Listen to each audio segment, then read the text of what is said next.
Donc nous venons de voir le Sales Cloud. Le Sales Cloud, c'est l'offre Salesforce pour les forces de vente. Nous allons maintenant couvrir un autre produit. En fait, un produit qui me tient à cœur, puisque en fait, j'ai moi-même rejoint il y a maintenant 3 ans Salesforce à travers une acquisition. J'ai vendu mon entreprise à Salesforce et mon premier job, la première année, était de développer l'offre Salesforce dans le monde du customer service. Et donc, en fait, le produit Service Cloud, qui a été le produit que j'ai lancé. Donc, il y a 3 ans. Jean-Louis, je te repasse la main pour parler du Service Cloud, qui est un super produit, n'est-ce pas? Jean-Louis. Je te remercie. Voilà le clicker. Je confirme, on va essayer de vous le démontrer aujourd'hui. Alors la partie Service Cloud, donc c'est toute la partie comment est-ce qu'on va gérer le service après-vente, les centres d'appel, etc.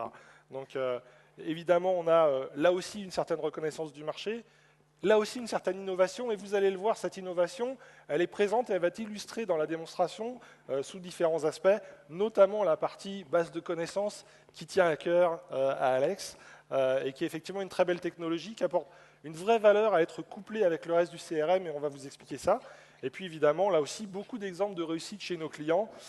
Je vais peut-être passer sous silence le logo qui est en bas à gauche, là, qui est le logo de la FIFA.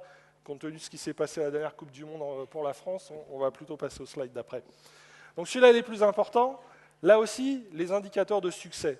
Dans un service après-vente, dans un centre d'appel, dans un call center, il y a un certain nombre d'indicateurs qui sont assez primordiaux, à commencer par la satisfaction client.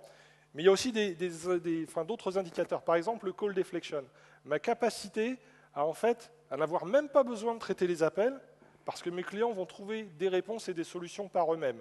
Ma capacité à mieux traiter ce qu'on appelle le first call resolution. Dès le premier appel, je veux leur donner la bonne réponse. Je ne veux pas qu'ils viennent, soient très contents, mais qu'ils soient obligés de me rappeler ou que moi je les re-rappelle.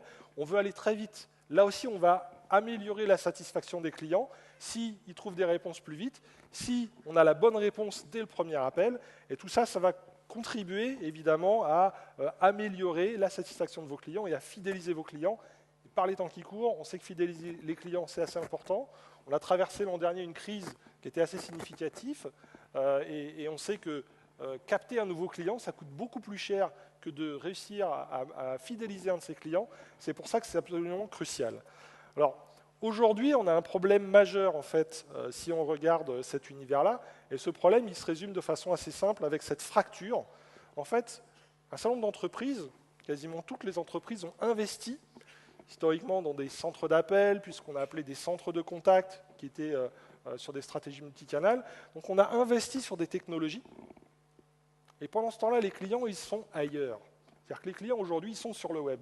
Un client qui a un problème, son premier réflexe, en général, ça va être d'aller chercher une solution sur le web, sur Google, d'aller poster une question dans les forums, d'aller demander à son réseau sur Twitter ou Facebook. En fait, on a un investissement d'un côté et la conversation, elle est ailleurs. Et toute l'idée de Cloud2, c'est vraiment de ramener ça ensemble, de rejoindre en fait les deux conversations, et là encore, d'apporter sur l'ensemble des fonctionnalités de knowledge management, de centre d'appel, de gestion des cases, etc., d'apporter un boost avec l'aspect collaboratif, d'aller vraiment, encore une fois, doper la productivité du service client avec du collaboratif et évidemment d'intégrer tout ça avec les réseaux sociaux et avec le web. Cet aspect collaboratif, il est important, mais il aura d'autant plus de valeur qu'il se fait à l'échelle de l'entreprise. On va vouloir, par exemple, on ne veut pas seulement que 2 personnes, 2 téléconseillers ou 2 agents du centre d'appel puissent travailler ensemble, ce qu'on sait faire depuis très longtemps. Ce qu'on veut, c'est qu'ils puissent échanger de façon plus large avec le reste de l'entreprise. On veut qu'un commercial ait une vision de ce qui se passe. On veut que quelqu'un de la R&D puisse mettre son nez dans un appel s'il est important. Voilà, on veut vraiment faire de la collaboration à une échelle beaucoup plus vaste, à l'échelle de l'entreprise.